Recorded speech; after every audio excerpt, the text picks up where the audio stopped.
যদি প্রয়োজন হয় বাইরে থেকে চিনি আনতে হবে। সাময়িকভাবে একটা ডিসব্যালেন্স হয়েছে।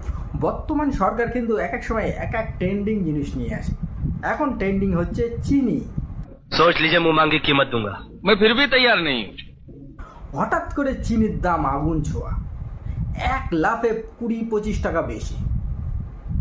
বর্তমান দিনে 70 টাকা কেজি। ভালো লাগছে আপনার পরিবর্তন মোদিজি। চিনি 70 টাকা কেজি, ডাল 130 টাকা কেজি, সরষের তেল 190 টাকা কেজি। তাহলে চলুন দেখি বর্তমান কন্টেন্ট ক্রিয়েটরদের কি অবস্থা, কেমন ভিডিও তারা করছে এই নিয়ে। ভাই চিনি আছে? হ্যাঁ ভাই আছে। ভাই তুমি সেদিনকে যে চিনি দিয়েছিলে না, ওটা খুব একটা মিষ্টি ছিল না। আজ একটু ভালো মিষ্টি মিষ্টি চিনি দাও। আচ্ছা ঠিক আছে। লাও ভাই তাহলে 20 টাকা চিনি দাও। লেকিন 1 সেকেন্ড रुको जरा।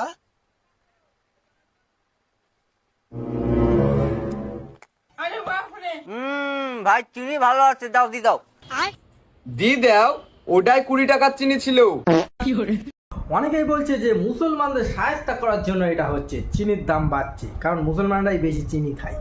चीनी के दाम बढ़ रहे हैं 20 अगस्त से लेके 60 से 65 हो रहा, क्या कुछ कहेंगे? देखिए ये तो जो है मुसलमानों को सबक सिखाने का एक नया पैटर्न, मुस्लिमों को ही ठीक करने के लिए, उनको जो है जवाब देने के लिए, उनको सबक सिखाने के लिए चीनी का दाम बढ़ाया जा रहा है। जो है ये एक बड़ी प्लानिंग चल रही है मोदी गवर्नमेंट की जो है और आरएसएस की जो है कि मुसलमानों को ठीक करना है तो चीनी का दाम बढ़ाना पड़ेगा जो है बेसिकली, क्योंकि सबसे ज्यादा जो है चीनी का उपयोग मुसलमान करते हैं बेसिकली जो है। এই কথার মধ্যে কিন্তু অনেক রসিকতা আছে, মানে এটাই উনি বোঝাতে চাইছে যে দাম বাড়লে সবাইকেই কিন্তু বেশি দাম দিয়ে কিনতে হচ্ছে বা কিনতে হবে।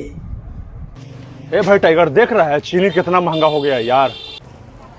अरे चीनी इसलिए महंगा हो गया है ताकि चाय बेच के दोबारा कोई प्रधानमंत्री ना बन सके।